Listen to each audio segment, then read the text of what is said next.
every single time now. This has become, instead of me rhyming, it's you coming in with like a fresh, hot little ditty. Episode 434, complete with a little ditty for your listening pleasure. How are you, Sarah? I'm doing real well. Mm-hmm. Yes. Mm-hmm. Well, the truth is, before we started, we were still hurting. But. Yeah, before we started recording, we were just saying how, like, you know, this is a really difficult time in American history, and the world really. But how you wouldn't really know it from social media, and people seem like they're fine, and we're all like in this existential dread and depression, and everyone seems fine. What's up with that? We're not fine. We're not fine. No, I'm definitely not fine. Yeah, everything hurts and I'm dying. What's that from? Parks and Rec? Bridesmaids. Oh, Bridesmaids. Is it? Maybe. Everything hurts and I'm dying. Yeah, that sounds about right. Yeah, but that's all right. The show must go on, as we say. Yeah, and here we are.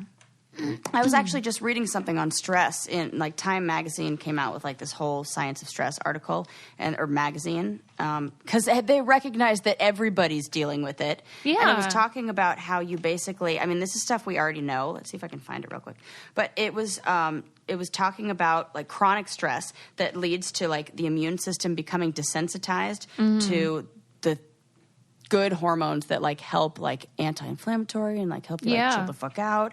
And so like now we've been exposed to stress for like a long period of time, and I feel like it makes everybody very like highly reactive, or like everything that normally you'd be able to like, whew, okay, I can get through this. You know when you like stub your toe and you're like already having a bad day and you're like, and like normally you could like stub your toe and it's like, ow, fuck. And then you just like move right along. Yeah. You know?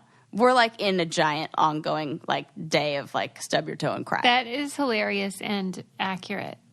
I love when you get me on these things that I'm like, good, it's not just me. Yeah, I'm going to have to assume that our listeners are sharing this general malaise and melancholy, but maybe you should tell us like on social if you share our feelings of hopelessness. Right. Please, God, let there be a community. Because here's the thing, it's like, I always wonder, this is kind of like one of those, the more you know, like things like, it's like knowledge is, or ignorance is bliss kind of things. Exactly. Yeah. Ignorance totally is bliss, because it's like, I'm like hyper aware of my physiological and emotional responses to stress, or like how anxiety and depression or whatever manifest in me. So I'm like, wow, I'm really like struggling with this, or I'm really like having to look at this or work on this, and everybody else just like gets to be a bitch, you know? And I'm like, what the hell? I hate being aware of my emotions. I mean, it's really good because you can use tools and it's all like fantastic and wonderful, and like I'm grateful, but you know too much, that's all. Because then you actually have to do stuff too, and it's like, yeah, when you find a genius that is happy, that person is a suspect. Something is not right. It's like, what's up with you? Where are you hiding this? But also, but this is my argument for like why therapists are the best. I mean, that, and because like it's my profession. But like, I like that's the cure, man. You just got to talk to like somebody. I did an interview with these two gals. Have you ever heard of the podcast Call Your Girlfriend? It's these. Yeah, I feel like that does ring a bell. Yes. These two gals. One's named Anne and one's named Amina too, and wait, I lost my train of thought. Oh wow, that's never happened before to you ever in the. Oh my God, 434 episodes. And that's never happened. Oh, okay, I remember. We talk about the interview that you were doing. And I had read their book, and they, as a couple, platonic girlfriends, went to couples therapy. Oh, wow. Right. Yeah, like you and me going to therapy. Yes. Yeah. And I was like, I would never I'm like, I'm so happy that worked for you, but I would rather die than do that. But it kind of does beg the question why that is so unusual. Yeah, well, you know when it's not unusual, believe it or not, is with bands. Oh, yeah. That this is something that bands do, because it's when you recognize that there's a benefit, like a serious benefit to staying together and to like, a therapist works on any kind of relationship, whether that's with friendships or coworkers or, relationships or anything. So, but they were describing that thing that you guys do where somebody will say, that like, thing that you guys do. Someone will be like, I feel really upset about X, Y, or Z. And then either the other partner or the therapist says, what I'm hearing you say is, I hate that crap, and I know it's effective and important and whatever, but it is so, to me, it sounds so condescending. Yeah. And here's, and I'm going to help you, because here, it only sounds condescending. Well, that kind of sounds condescending. But it only sounds condescending, I think, when you're learning how to do it. Because when you learn how to actually have like healthy communication, this becomes much more natural. It's kind of like when you're learning how to do a dance, like learning how to do the, I don't know, it's the so waltz stiff. or whatever.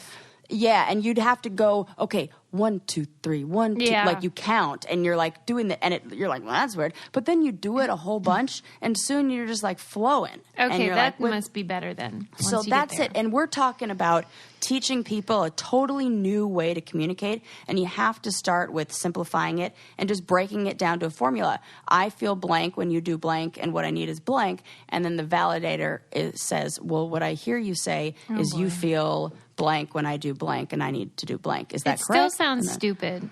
But that doesn't sound like that when you are having a normal conversation. It sounds more like, I don't know, I'm just feeling really sad right now, and like everything's like pissing me off, and I don't know what it is, but it's like, I know it's not you, and I know a lot of this has to do with me, but like what I really need is just like a little more attention or a little more love and nurturing, like, because right now I just can't handle things. That's it. I just did it. That didn't sound like super stiff. That was like, we're dancing now. I'll take your word for it. Okay, there you go. But I will never go to couples therapy. I would rather never talk to you again than... Oh, like you and me? We don't need to. With a girlfriend, with any girlfriend, ever. Yeah. Because I'm a closed-minded, terrible person, evidently. But it worked for them, so I'm happy for them. But if it came down to it, and like you and I had a misunderstand, like we couldn't communicate, and we recognized that like the breakup of the podcast would be like the worst case for both of us, and it would be the best for both of us. Just like work it out, whatever. Yeah, I don't ever see us. Well, and I do think that's why they ended up doing it, because usually you're just losing a friend. Not that that's not significant, but if you're also losing your livelihood or something fundamental beyond the friend, then I think it becomes more important. Yeah, like the band. That's why. And then they're like under contract, or they have like Yeah, like if their disagreement is going to cost them millions of dollars, I get it. Yeah. Yeah, I want to say it's like the Migos who go to therapy. Like I'm all about it. What is Amigos? What are you saying? The Migos is a band. Will you spell that? Rap trio, Migos.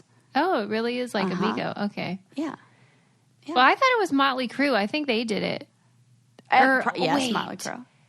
Maybe Metallica. Yeah. Oh, Metallica. Metallica for sure. They seem I like think the that's type. it. Like where they seem tough, but then they're really soft. Oh my gosh, I love that. And I feel like when there's like one band member, and maybe it's like the lead singer who like thinks he's like hot, and you're like, oh my god, and everybody else is like, we got to get this guy back down to earth. Like, right, I get that. On. That I get. Yeah. Okay. But what if you were like a family band?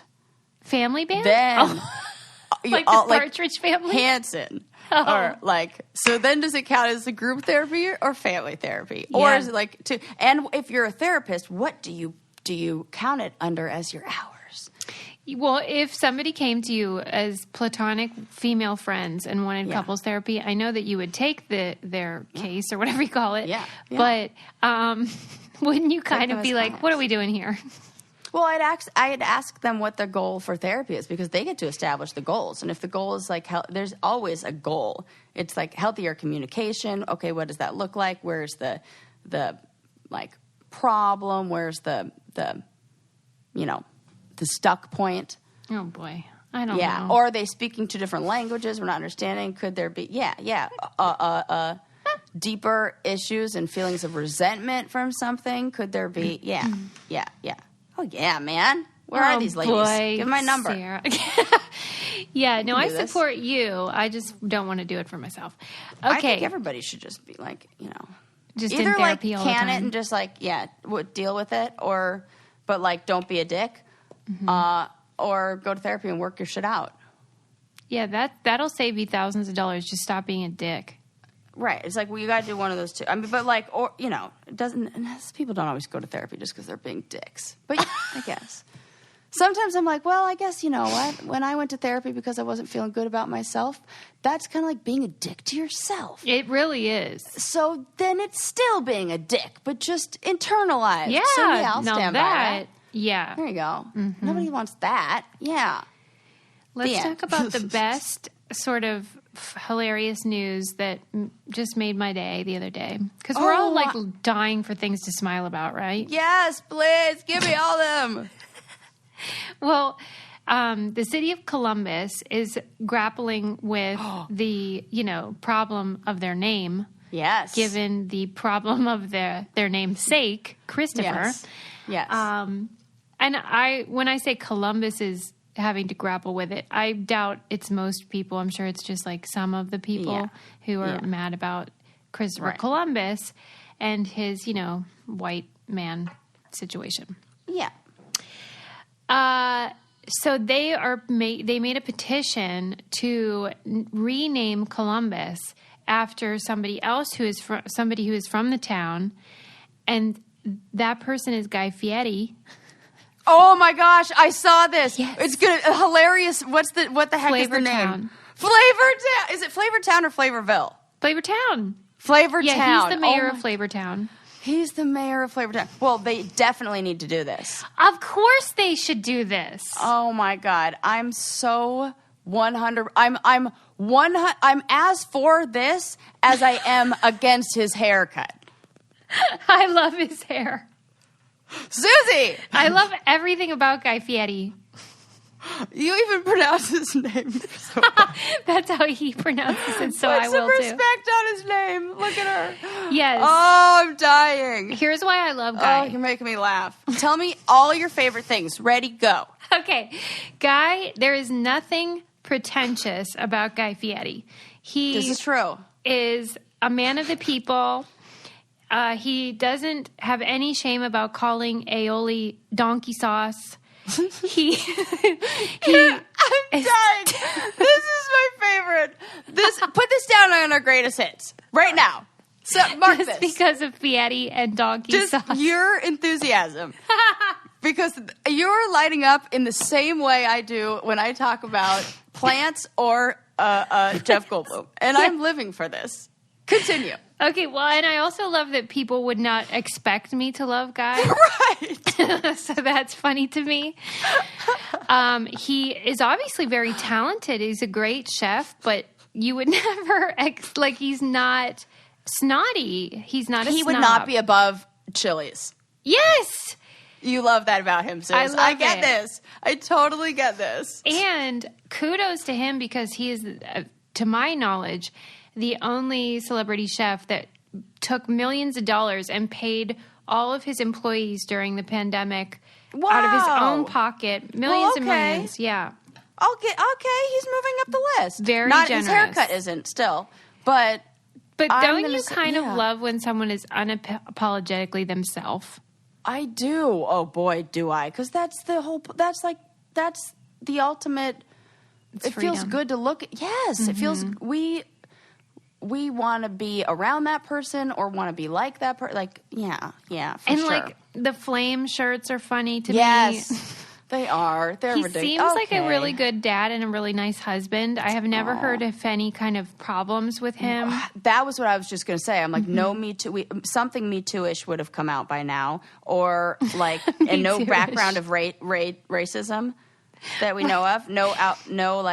Mm-hmm. He's like on the right side of things. Okay, I am for Flavortown.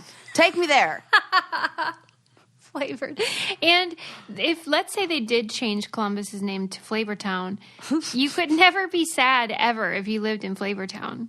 No, for sure. And like imagine, everybody from that town should go appear on game shows, because you know how they write like their hometown, like underneath and that would just be hilarious all the time. Like the more I think about it, like, the more where's I want that? I want to go there. That's actually good for tourism. It's good for everything. It's good for wellness, mental health, probably peace. I bet they'd be like a utopian city with no race wars. Everyone's equal. I like this. I like it too. I'm for it. Thank you. Yeah. I'm glad you're on board. I'm going to sign the petition, as a matter of fact. I'll put that on our website, on our Insta, and you guys can all sign it. Speaking of petitions, I signed one for that you had up on Twitter about something we talked about like 2 episodes ago, the mascot. Oh, my God. You saw it? Yes. Yes. That's great. Thank you for signing that. Yeah, it's totally going to hit. I don't know why I didn't retweet it. I'll do that. I'll do that right now. So you're talking about my high school's mascot?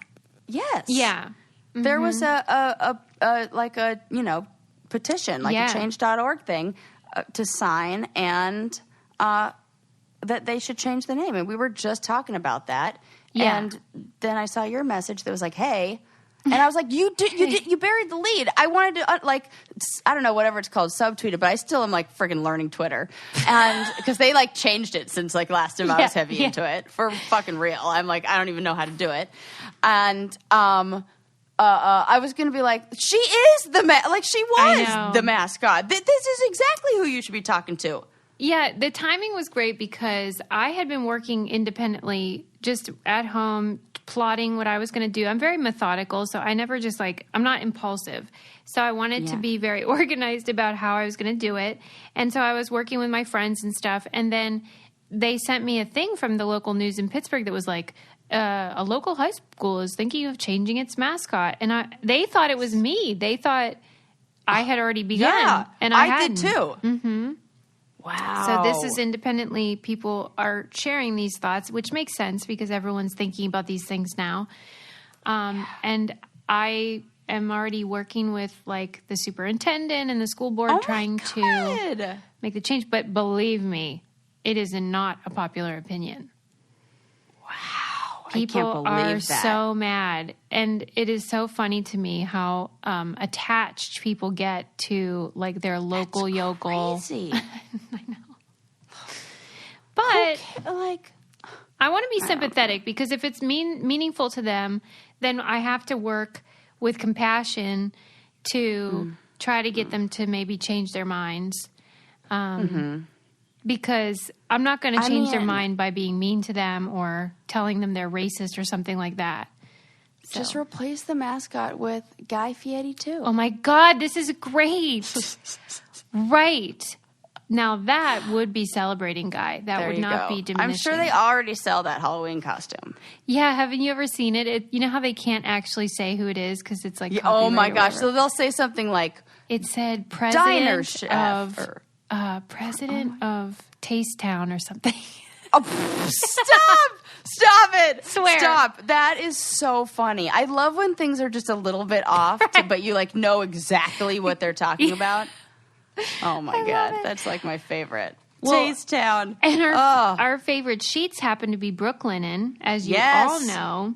Oh my gosh. But now, mine, looks so good next to my new black wall. I love them.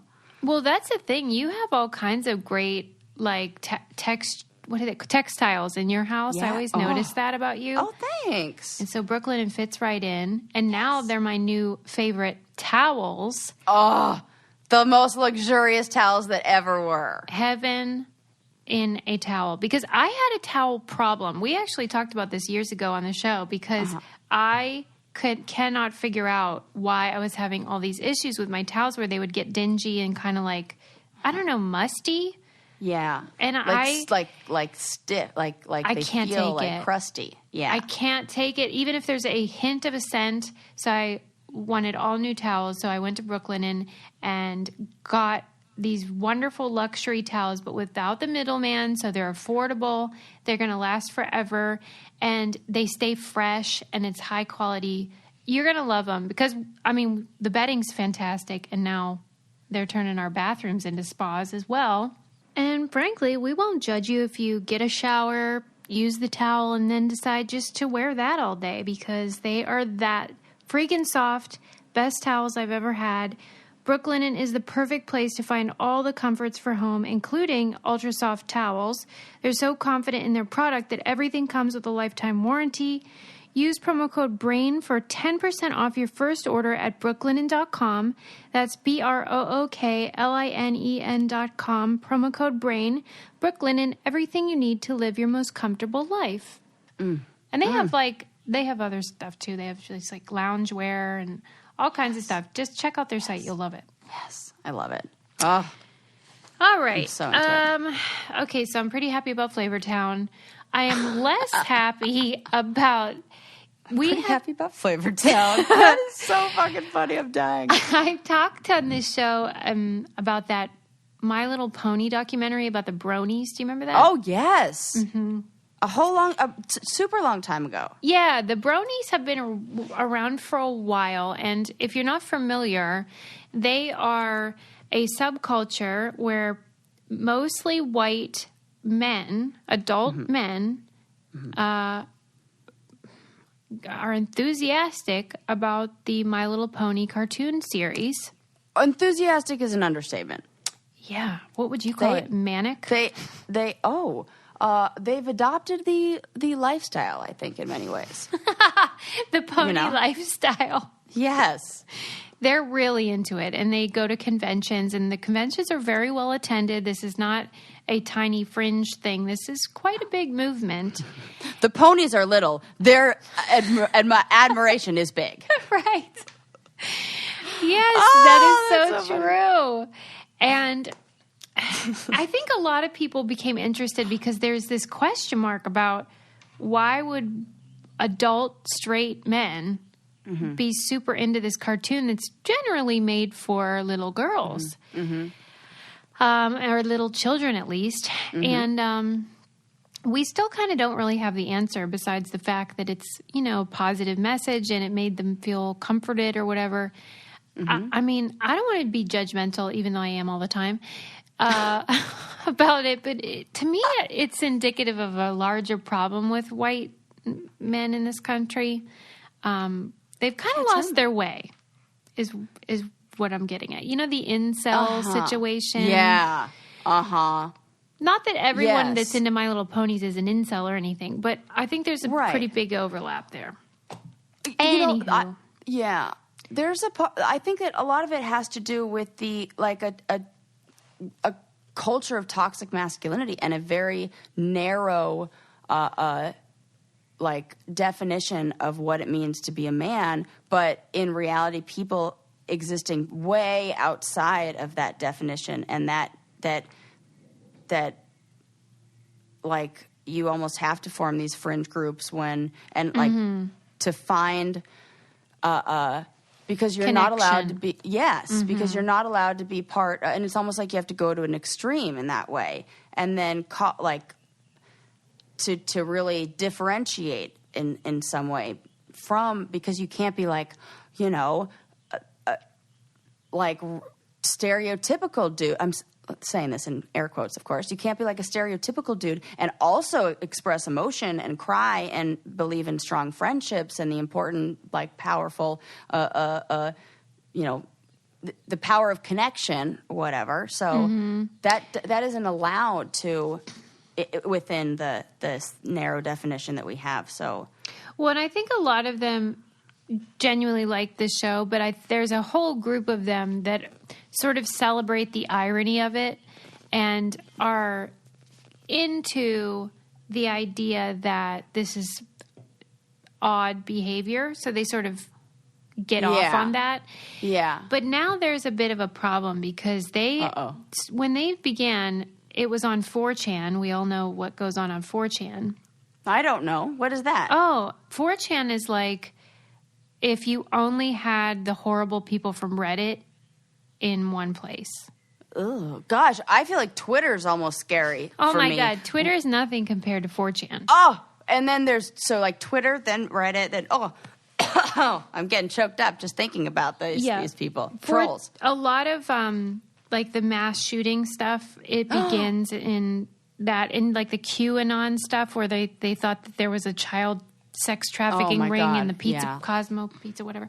Anyway, so it started on 4chan, and the way that they built the room where they all go, I don't even know the right words, was there are no rules. So you can do anything in there, and they're not going to take it down. And it was just freedom of speech and My Little Pony, whatever. But now people make fan art. People draw ponies and doing weird stuff. Some of them like draw a My Little Pony with a Make America Great Again hat, stuff like that. They combine their interests. Yeah. Oh, yeah. And they have a bit of a Nazi problem. What? There is all this weird There's a huge overlap. Nazi activity, right? Well, and again, we're talking that about... That goes with... I feel like there's no overlap. It's like some form of repression. There's something being repressed that... Whether it's emotional repression, that this is... Oh, my God, this is so fascinating. Yeah, they're drawing like My Little Ponies with swastikas and... Oh, fuck. Nooses... oh my God. Terrible, terrible stuff. And they don't know quite what to do because their policy was anything goes. And oh so my God. It's kind of become a breeding ground for really unsavory activity and thoughts. And I just thought it was a curious thing. Like, I don't have the answer or what's going to be done about it. I just thought, who would have predicted. That this cute little subculture is now like Nazi hotbed. Because like, oh my God, the last time, I mean, when I watched that documentary, it's... The Brony one? Yeah. Yeah. It's done in a way where I can like see the void, see how this is filling a void. And there was oh my God, that just like... It just, are you there? I feel like I lost you. No, you did. But like, I'm just like in my mind, you kind of did for a sec. I was just like, God, that's so, because I mean, how can, it really is, I don't know, like, I have a lot of feelings on it. None of them are good. Right. And I just hope, I don't know who would be doing this, but I really hope there is some answer within the education system or something for all these, like, apparently angry white males who feel lost and are looking for connection and finding it in really terrible places. Yeah. Oh, it's my disturbing. God. I think about, oh my God, I really do. I think that there's a documentary called, oh my God, what's it called? It's something about men or I'll remember next time. I'm gonna figure it out. But there's a documentary that talks a lot about like this like definition of what a male is, and a lot about, and I feel like could help make a lot of connections in explaining this. What the frick is it called? I'm gonna have to remember. It's like, oh gosh, dang. Okay, I'll think about it, and then it'll come back to me. It'll come to me. But anyways, it feels hopeless. I don't know not helpful. What's going to happen, but it just feels like this is not a good situation. No, but anyway, so beware if you know a brony. Just make sure that they're also not a Nazi. Gosh, I read a book a while ago called The Pleasure Gap, and I realized that I never kind of shared the things that I learned in the book that I think our audience would like to know. It was exploring sexuality in comparison to men, yes. And just talking about the ways that women are kind of getting ripped off in the sack. Yes. It was talking about how females are having more sex than they used to, so like in that way, there's been improvement, but the quality hasn't improved. So we're still sort of feeling like we're not getting what we want. Yeah. I blame porn. Well, I kind of do too. No, I agree. Like I feel bad saying that because I want to be sex positive and just support sex workers, but I do feel like there's a porn problem. Oh, for sure. But you can be sex positive and support porn worker and support sex workers and support the porn industry, but also be anti like the gonzo degradation. porn and porn that it absolutely like that is, and like women run like porn accounts and porn like websites and everything like that. Those are really good for like stuff that doesn't make you feel icky and also like says all the right stuff. Right. Yeah, there are those exceptions, but in general, the industry is not exactly making any headway for, so to speak, for women. And the book was saying that we basically just accepted the imbalance that, you know, he'll get his, but you may or may not get yours. Right. And that we collectively should probably hold people accountable more. And then one of the things they describe is how when they're going to do a surgery on a man down there, that they have always taken special care to ensure the preservation of the sexual function during those surgeries. You know, just really careful. Yes. But that has not been true with women. And oh my God. So part of it is because for a long time and still today, some doctors don't really even understand the network of nerves that are involved in the clitoris and sexual function more generally. Oh, and so how are they going to be careful when they really don't even understand how it all works? Yes. Oh, I'm mad about it. For real. I mean, I just read this post that was online that was about a woman, a black woman who woke up from surgery and she noticed that her hair had been braided in a way that was so that the surgery, the operation that was done didn't cut into her hair, didn't it was basically very respectful of the hair that she had already braided. And then, like, the doctor rebraided it. And she was like, oh, my gosh, it must have been one of the nurses or somebody like that. And then when she was getting her stitches taken out or staples taken out, the doctor told her, who was a black doctor, said, oh, you know, your braids now look much better than the braids I did. And she found out that it was him who did it. And he took the care to do that. But of course he did, because he recognized the importance of her hair and like took the time to do that because he like related to the patient and he was aware. And if the doctors who are doing, and that makes me think of these surgeries and the doctors who can't relate because they're not even aware or have like this, like thought to consider that. Yeah, it's just not on their radar. Right. And it was saying 90% of men orgasm every time, only 50 to 70% of women. I think that's high. I don't even think I think that's high too. I think that's really high. And not surprisingly, lesbians have more pleasure. Yeah. That just makes sense. They probably don't have, the sex is probably less frequent, but definitely. So I'm trying to find it. I found this article, I think it was in Psychology Today. Maybe it was in something else. But it was, and I think I brought it up a bit ago, but it was talking about like this pleasure gap, exactly like you're saying, and how there was this thought of like, oh, women need to not think as much about the orgasm and then like it'll happen more. But that's not true at all, is that we have to start actually prioritizing it in sex. Right. And we've gotten out of the habit of prioritizing it because of this pleasure gap. And we're like, oh, okay, I guess we're done now because he's done. Yeah. Or, oh, like, okay, I guess like, you know, that's it. And you have to like speak up and like start prioritizing it and make like that a thing. I thought this was really interesting. This was saying that when women have rape fantasies, which are not entirely unusual, that it can be evidence of how uncomfortable women are in their own desire. So they bypass the voice that says desire is wrong by just making it as if I didn't want it, like he just did it to me. It's so interesting. And I just happened to like it. Wow, that makes total sense. Mm-hmm. You know, that can be very freeing for people who have that as a fantasy. Mm-hmm. Understanding that I think can relieve people if they feel guilt from that. Right, because I'm sure a lot of women do. Definitely stigmatized. Yeah, for sure.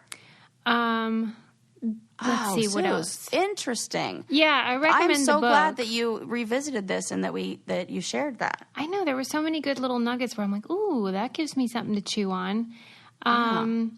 Let's see. Oh, I love reading about the studies. I'm sure you've seen some of them. You know, when you have like a woman in a study who is watching porn and then you watch her brain and see what gets her motor running. Yes. Those are always fun.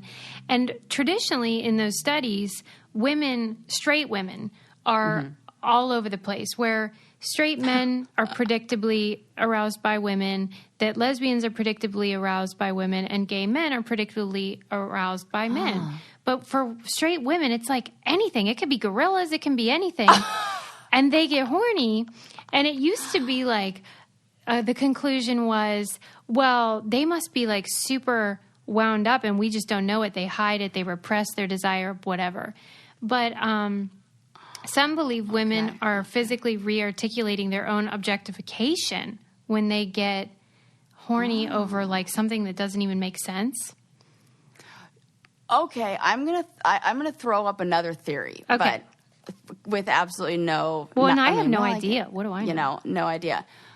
Because if you think about everything going back to like a biological reproductive need, I would imagine that a woman who, of course, this would then make it so you wouldn't be able to be as selective. But if something about her being aroused was necessary for the reproduction to be successful, then maybe like being turned on by anything and like a lot of stuff would make it so like grease the old tracks. Yeah, but then it wouldn't make you as picky, and like being selective is kind of important. Being ready for anything isn't exactly like. Well, I don't know if I would think that it's a way of re-articulating their own objectification as much as it is that because we are not encouraged to explore our sexual identity, that those wires aren't fully formed maybe in the way that men's are. I don't know. Yes. No, I think that's a good theory too, for sure. Because we don't know. We're not allowed to think about it most of our life. Right. And then we kind of like aren't able to strengthen those connections to certain things. Ooh, yes, I really like this. Okay, because we kind of like throw it up, like have to like throw it away real quick. Ooh, no, that feels icky. Oh, snip, snip of that little synapse. Yes, unwanted thought. Unwanted thought, yeah. Okay. Wow, look at us. Then look at us. Then the final thought was each month that women are in a relationship, their desire decreases while men's stays the same, which, I mean, I'm kind of surprised, but I'm kind of not. I mean, it makes sense that men just are horny no matter what. Mm-hmm. But yeah, like the longer a woman is in a relationship, the less they want it. That's depressing. I know. Right, except with the gorillas, evidently. They didn't really offer solutions. It was more just like, here's the data. That's fun. Yeah. And see, here's all, like, I want to know, and it's so, those are like such studies. God, you got to love them. But they do these like big claims, like with every month it goes down. But like down by what? Down by like a very small measure, or like just right above, statistically significant or something like that. Okay, I can deal with that. But if it's like cut by 50% every month, then it's like, whoa, shit, we got to do something. But I'm like, okay, let's like, what are we talking here? Because like, I mean, to me, if they found the opposite, I would have been less shocked. Like if male desire decreased because they're just always looking for the next one, that would make sense. But they still want to bang forevermore. And the lady's like, get off me, I have a headache. Yeah, because like I feel like the actual act is what we're looking for, the intimacy and the connection and that kind of closeness. And even though guys can be too, at the end of the day, it's like they need to get off, or nature will do it for them. Yeah, that's for sure. So in the order of what is more pleasurable, I would imagine it would go partner, self, nature. And so it's like always having like, yeah, it's always, they're always going to want to get off because they always do, because they always need to. And one other thing that they mentioned that's a problem is how female orgasm is framed as a male achievement. Like they referred to that Seinfeld episode when she revealed that when she was dating Jerry, that Elaine was faking her orgasms, and how wounded he was, as if it were his achievement that was revoked rather than her pleasure that was denied. Yeah. I thought that was interesting. God. Yeah, I remember when like the last, like, well, I mean, it wasn't even the last, but like there was like 1 or 2 boyfriends I had before I, was like, nope, I'm just dating women for a while. Mm-hmm. And I remember the guy who I was like, no, I'm sorry, I don't want to be with you because I think I want to be with women. And he was so hurt. Like it's about him. Yes. I mean, we were like 15, so, oh, like, come God on. bless. Right, yeah. So, yeah, now but he probably has a complex. Yeah, he went on to become a plastic surgeon, so... Get out! Yeah, he makes women look more like women. My God, I don't know why that's funny to me, but I know, it is, right? Isn't that funny? It's funny to me, too. I don't know why that's extra. I was like, no, I'm not into this. Does he look like a plastic surgeon? Yes. Yeah. That's great.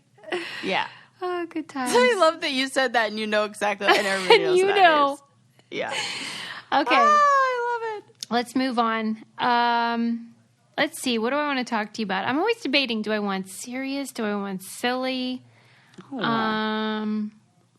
Let's see. Well, I was reading about the Black Lives Matter movement, and this was an interesting sort of subcategory that I hadn't thought of that I think is really fun and interesting, which is that whenever you have sort of a new phrase or a new use of a phrase, then the American Sign Language, people have to decide the appropriate sign for that organization or idea.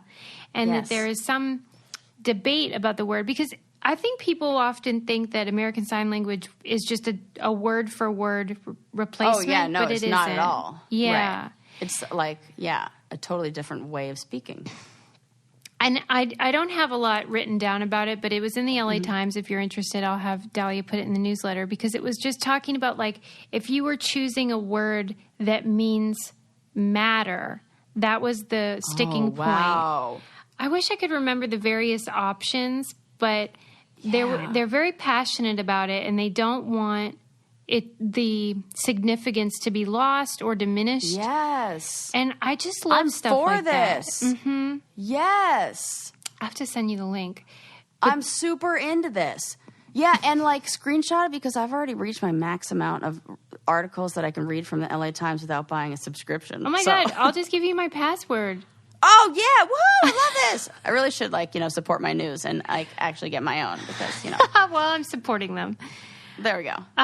That's funny. I do hate that when they're like, you have one more article. I'm like, no! Yeah, my God, dang it. I should have wasted it on that one on, it's always something stupid.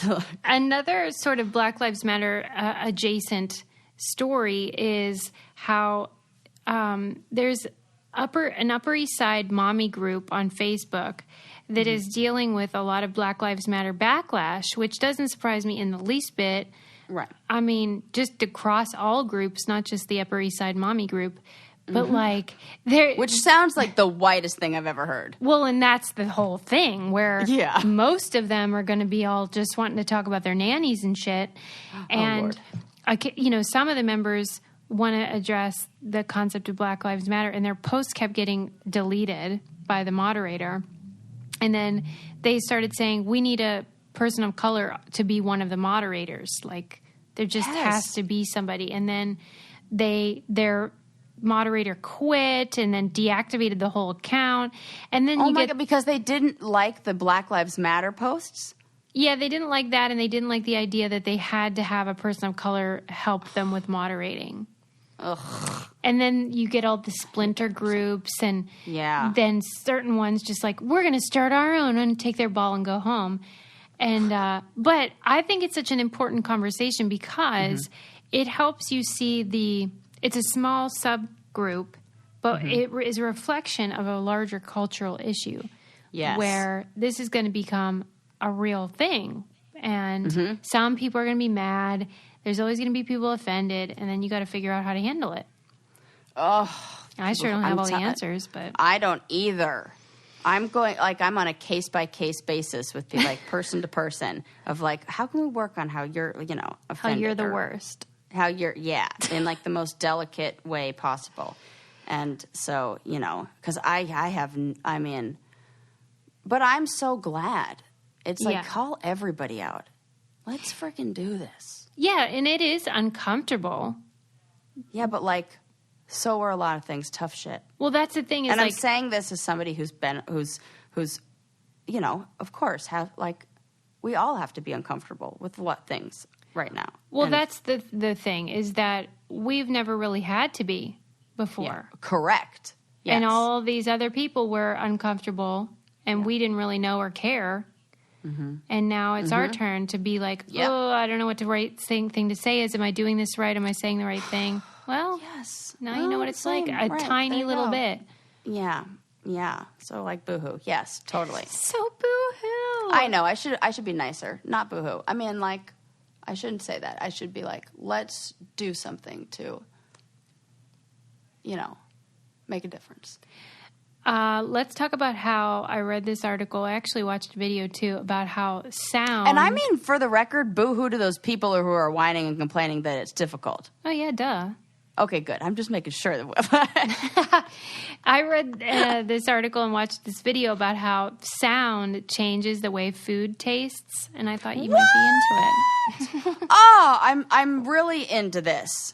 Because here and here's why it extra sparks my interest, because I just saw that Anderson Cooper, they did a celebrity Who Wants to Be a Millionaire, and he picked the wrong question on the final question, but it was using an electroencephalograph, which food item is the most or has a reading that most closely resembles a human brain, and one of the answers was or the correct answer is green Jello, lime green Jello.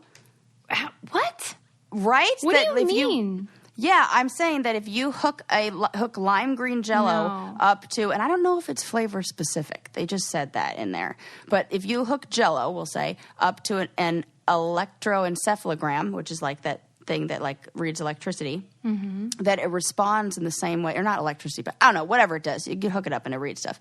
It responds in the same way that a brain, or the closest to, or similar to how a brain would respond. And so then it made me think about oh my gosh, food. And so I'm That's super excited. Weird. Yes. So I want to know about how sound could change it, because all this stuff with food and our body, and it's weirding me out. So I feel this fits right in. Well, there was this guy in the video who was a total douchebag. Guy Fieri would hate him. But he kept referring to it as sonic seasoning, which I was stop saying that. Okay, I get it. Please don't say that ever again.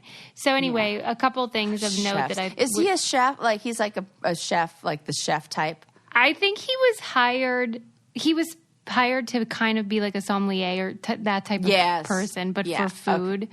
Yeah, got it. Okay. Yeah, he's got a palate. Right, and he was being all snobby about it, and Flavortown would have hated it. But I did enjoy no donkey sauce for you. Right. Sweetness apparently is enhanced by high-pitched sounds. Why? What? We don't know. Why would that be? Get the fuck out. Sweetness is enhanced by high-pitched sounds. Okay, this is a good argument for the sound that the ice cream truck makes. That I wonder if you sell more ice cream if you use a high-pitched song or a low-pitched song. More experiments. Man. Well, at least if you stood next to the truck, it might affect the way you taste the ice cream, depending on what music is playing. And then if you like it more, then you'd probably be more inclined to salivate when it comes by. So it would increase. Oh, okay. This is really interesting. Wonder why. Right. Bitter goes well with low, slow notes. That's funny, especially since bitter was the taste that was associated with psychopathology. Remember when we were talking about black coffee? Oh, my God, right. And so that's kind of weird because that music sounds serial killery. Yeah, and I take it back. It's not low, slow notes. That's umami. It's just low notes in general, like low music. Notes. Yeah. Ba-dun, yeah, ba-dun, like Jaws. ba-dun. And then short, sharp notes enhance salt. So I'll be salt. I was going to guess sour. Oh, yeah, they didn't do sour. Wonder what that is. So that's cool. So salt, that's like eat some potato chips, listen to some jazz. Yeah, because they basically put out a little cheese plate and said, okay, first you're going to try this particular cheese and, here's what you're going to taste. And then they would have these violinists or like stringed instruments play that's so music. Fun. Mm-hmm. How do you be a participant in this experiment? Yeah. I really would like to be part of the cheese tasting team. Yeah, I want food and music. Yeah. Right. And also, what department is this if this is all being done by students? Because I totally went to the wrong school. Did you ever volunteer in one of those, like when you were in college? No, like a lot of surveys, a lot of things like that, but never anything where they were conducting any actual testing. Because I didn't work in like a psychology department for grad. It wasn't psychology grad school. It was like marriage and family therapy. So yeah, if you want to know how they feel after they ate that food, we studied the shit out of that. Probably. You're saying you studied the shit out of it, if I'm hearing you correctly. Yeah, I did participate in some, but I have no memory of them, and so I'm like, did I participate in memory canceling ones? Wait, what do you mean? I don't remember what they asked me to do or what was involved. How old were you? 20s, 22 maybe. You should remember this. I really should, Sarah. Susie. Maybe they were checking to see why I forget everything. Oh my gosh. That's really interesting. Yeah, who knows? Who knows? I did participate in a lot of focus groups. Oh God, you didn't. But not I signed up for them. Like my mom brought us to those when we were little. What did you test? I think, TV shows and movies? Yeah, sometimes movies. We would go to those screenings a lot. And then I feel like I've also done some product testing ones. Maybe there was I don't know what you got for going. Something, probably. And you'd have one of those dials and you'd have to say if you liked it? I don't know how they did it because we were kids and because I don't remember a lot of this either. But I remember playing, it's an organized play. They were here, you're going to just here's some toys or whatever it was. Or whatever it was that we were testing was in front of us. And it wasn't structured. It wasn't because I was young. I was 8 or 9 or something like that. I don't know how you guys fit all these activities into your schedules. You guys were so busy all the time. Well, I think my mom was, now that I'm thinking about it, she was in the film industry and you work with a lot of ad agencies and probably a lot of she would do Coca-Cola commercials and McDonald's commercials. And so I feel like she would hear probably about stuff like that and those kind of things. Oh yeah, we're looking for people to come down and do product testing for okay, yeah, sure, we'll do that. And yeah, we did. Why did we have free time to do that? She probably got tons of dough and you didn't get any. Sally. That's okay. She gave me a treasure's worth of knowledge and wisdom. Yeah, right. Worth it. Yeah, she's listening to the podcast now, so it's Sally, true. That is true, by the way. That is true. Yes, it is. Half of what I learned in grad school, I already knew because my mom taught me. So. Yeah, she has a wealth of knowledge for sure. Yes, she for sure is. Yeah. I guess that's it. I did want to ask you because I saw these things on laughingsquid.com, which were masks that you can get made to look like your actual face. Oh my God, that's funny. Your mouth and chin area. Yeah. Would you ever wear a themed mask like that? Well, the funny thing is I feel like I want to get them and I want you to wear mine and me to wear yours and see what we look like. Because what if we look like twins like that? I bet we do. I know. I bet so too. That's so funny. My brother Lucas and I we did the face swap. You know that face swap app? And it was we looked like different. the same person. It was no different. So like those kind of things crack me up because maybe it'll be the same. Yeah. But that's not where we're the same. But it'll look, or we'll look like Reese Witherspoon, like crazy. Yeah, like a sad version. I think it's funny how people are getting into mask culture and sort of like doing that thing where you want to signal who you are. Some people get like, I like the ones that say it's something like it didn't have to be like this. Oh my gosh, that's so funny. Vote. Those ones are fun. Yes, I have Black Lives Matter one. Do you? Yes, I do. Did you buy it on Etsy or where? No, I got it when we went to a march. Oh, okay. They were giving them out, or you bought them? Yeah. Well, they were asking. I mean, they were giving them out / looking for donations. Oh, that's cool. So I donated. Yeah. Where did you guys end up marching? We went to a 5K that was happening in, like right outside Culver City area. I wish I could say I knew the parts of LA more and like, could drive around and like went out. But as soon as we moved up here, like, and I was finally in LA as an adult getting to explore the city, I got 2 weeks before everything went on lockdown and, I'm still inside. So, yeah. Well, I know like my 2-block area, but that's it. But to answer your question about masks, my favorite one, the brain candy one. It's so fucking cool. Oh my God. It's so cute. I got mine.